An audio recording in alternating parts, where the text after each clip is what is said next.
ალექსანდრა პლაცზე ყოველთვის ბევრი ხალხია. იმდენი რომ ზოგჯერ მგონი აქ მთელი სამყარო იყრის თავს. ვიღაც მატარებელზე აგვიანებს, ვიღაც სამსახურში მიდის, ვიღაც უბრალოდ დგას და უყურებს სამყაროს, რომელიც მის გარშემო განუწყვეტლივ მოძრაობს. მე კი ხშირად ასტროს საათთან ვჩერდები.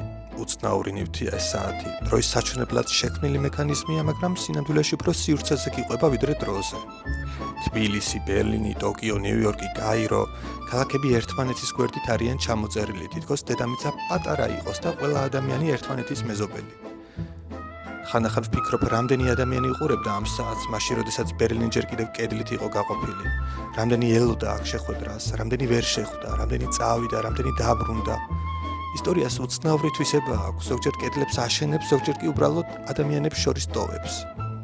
ალექსანდრა პლაციდან ნელ-ნელა მივყვები ქუჩებს, მუზეუმების კუნძულს ჩავლი და ბოლოს უნთა და ლინდენზე აღმოჩნდები, ცაცხების გამზირი, ასეთ არგუნიან ამ სახელს.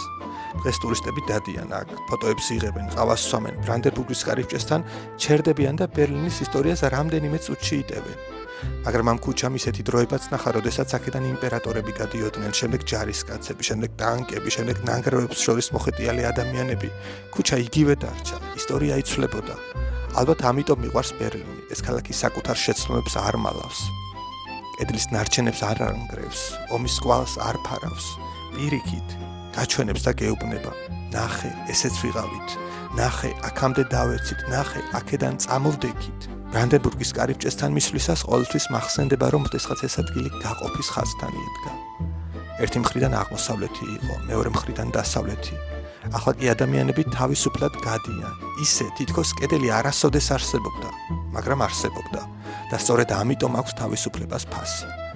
ალექსანდრა პლაციდან ბრანდენბურგის კარიბჭემდე გზა სულ რამდენიმე კილომეტრია.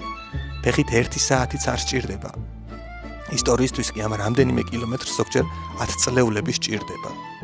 ზოგი კედლებს აშენებს, ზოგი კედლებს ანგრევს, ზოგი კი უბრალოდ ელოდება იმ დღეს, როდესაც ბოლოს და ბოლოს საკუთარი ისტორიის ტყვე აღარ იქნება.